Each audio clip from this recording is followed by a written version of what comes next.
क्या आपको पता है कि भाई ZX10R के अंदर ऐसे कौन कौन से फीचर हैं अच्छे वाले जो ZX10R को इतना ज़्यादा फेमस बनाते हैं और ZX10R को ZX10R बनाते हैं निंजा।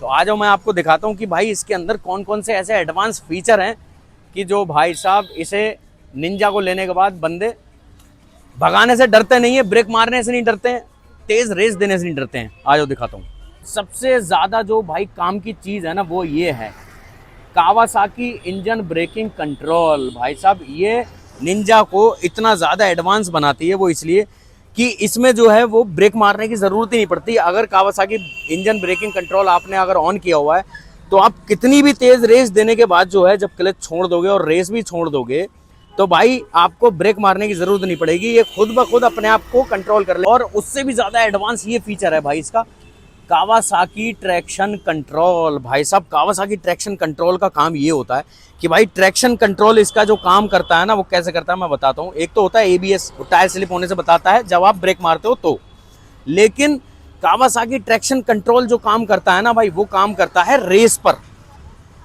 ये अगर आपने ऑन कर रखा है या इसके लेवल 4 कर रखा है, लेवल 2 कर रखा है तो भाई आप इसमें कितनी भी रेस दोगे ना इसका जो ECU है वो टायर तक उतनी पावर भेजेगा जो टायर स्लिप ना हो। ये ट्रैक्शन कंट्रोल अगर आपने ऑन कर रखा है ना तो भाई इसका टायर कभी जिंदगी में स्लिप हो ही नहीं सकता।